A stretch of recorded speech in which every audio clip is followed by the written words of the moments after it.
আসসালামু আলাইকুম সম্মানিত ভাইরা আমার। এখন আমরা ঘুরতে এসেছি একটা ফাঁকা মাঠের ভিতরে।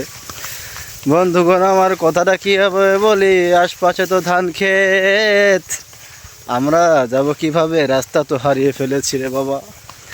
আরে বাবা, রাস্তা যেহেতু পেয়েছি, আল্লাহ আল্লাহ তুই আমাদের রাস্তার জন্য ভালো ভালো যেতে পারিস, সেই তৌফিক দান করে দাও আল্লাহ। আল্লাহ, রাস্তা হারিয়ে ফেলেছি, তারপর আবার রাস্তা পেয়েছি।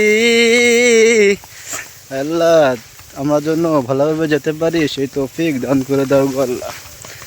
সম্মানিত ভাইয়ের, আমার যে কথাটা বলতে চেয়েছিলাম, আমরা এখন আছি ধানের বুট ক্ষেতের ভিতরে।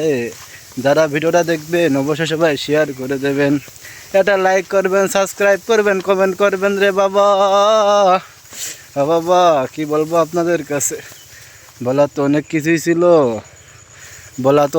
ছিল, কিন্তু সময়ের স্বল্পতার কারণে বলতে পারতেছি না। এই ধানের বুয়ালার এত পরিমাণ খসর, ধানের আলটা এত পরিমাণ চিকন করেছে, আমাদের হেঁটে যাব, আমরা হেঁটেও যেতে পারতেছি না রে বাবা। আশপাশের ধান তো আলহামদুলিল্লাহ খুব ভালো হয়েছে রে বাবা। হে বাবা, ধান পাকবে, মাদ্রাসা ছেলে আপনাদের বাড়ি পারে যাবে, আপনারা সবাই একটু বেশি বেশি করে ধান দেবেন রে বাবা। আপনারা যদি ধান না দেন তাহলে দোয়া করবো না, আর দোয়া না করলে আপনাদের ধান কিন্তু মোটেও হবে না। আরে বাবা এ তো চিকুনাল, আমি যাব কিভাবে রে বাবা? আরে বাবা, আমাদের কামাল ভাই তো আমাকে নিয়ে যাচ্ছে সামনে দিয়ে, সামনে একটা তেঁতুল গাছ, এই যে আমাদের মাঠ শেষ হয়ে গেছে, আমরা চলে এসেছি রে বাবা। আল্লাহ তাআলা তৌফিক দিয়েছে বিধায় আমরা আসতে পেরেছি। সামনে একটা তেঁতুল গাছ রে বাবা।